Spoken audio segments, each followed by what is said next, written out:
Senin 11 November 2013, seorang warga yang sedang mencari rumput menemukan karung berisi mayat wanita dengan tangan terikat. Mayat itu ditemukan di pinggir jalan, kawasan hutan Celaket, Kecamatan Pacet, Mojokerto. Sontak warga tersebut lalu melaporkan kepada kepolisian, dan dari hasil pemeriksaan, mayat itu adalah Vita Fitria Dewi, warga Kabupaten Jember, Provinsi Jawa Timur. Lantas, siapa Vita Fitria Dewi? Vita Fitria Dewi adalah seorang mahasiswi Fakultas Pendidikan Tata Busana Universitas PGRI Adibuana Surabaya. Selain mahasiswa, ia juga seorang model. Vita dikenal sebagai pribadi yang supel sehingga punya banyak teman. Vita juga memeragakan busana karyanya sendiri maupun karya teman-temannya.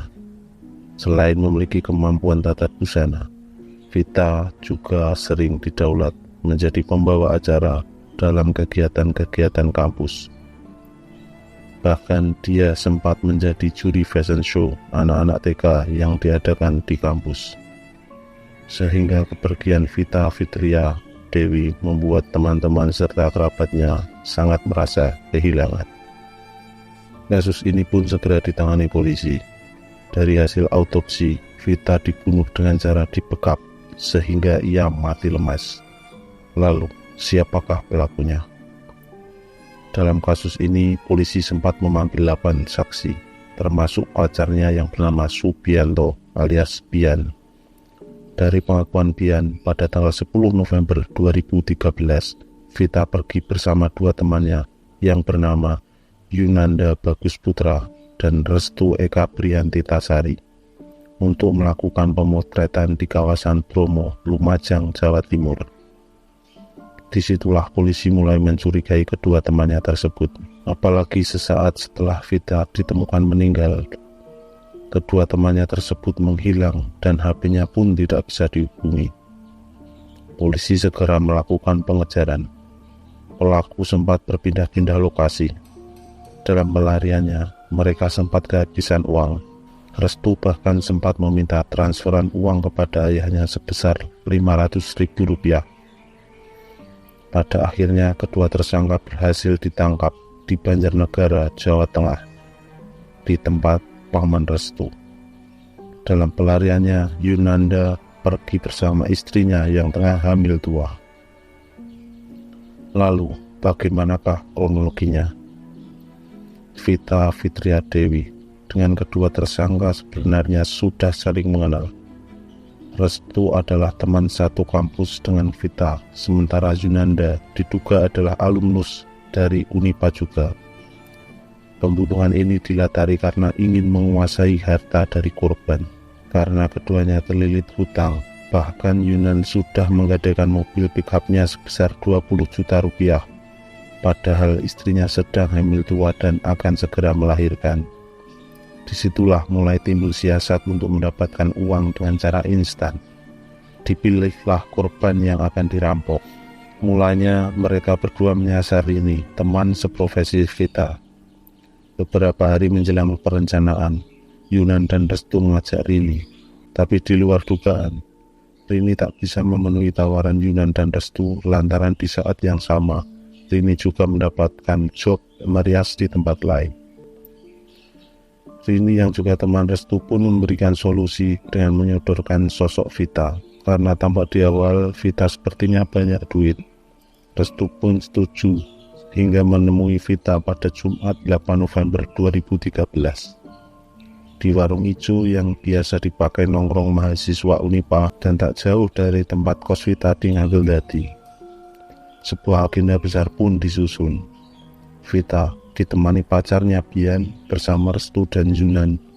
Namun hanya 3 sosok yang saling aktif membahas rencana mereka mengerjakan sesi pemotretan prewedding di Gunung Bromo. Disitulah rencana dijalankan. Saya hadir di pertemuan tersebut, semacam rapat kecil. Materi pembahasannya adalah rencana menyikapi order prewedding yang didapat Restu. Kata Restu ada tawaran dari temannya, tapi Restu tak mau menyebutkan nama teman yang memberinya order itu. Kata Bian dalam kesaksiannya. Pian semula ikut nimbrung dan aktif saling bertukar gagasan.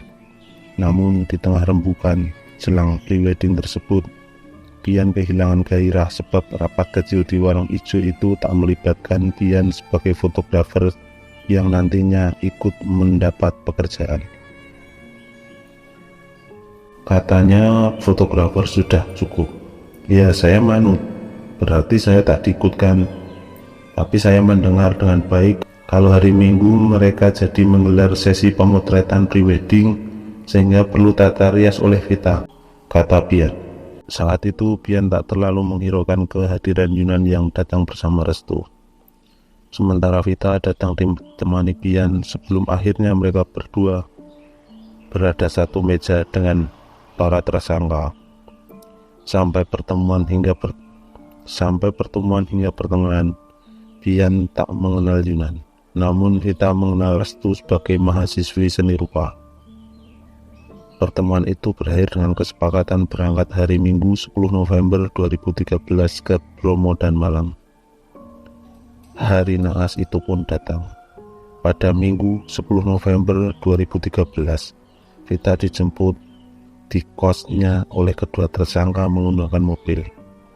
Pagi itu Vita masih sempat berkomunikasi dengan pacarnya, bahkan dengan keluarganya.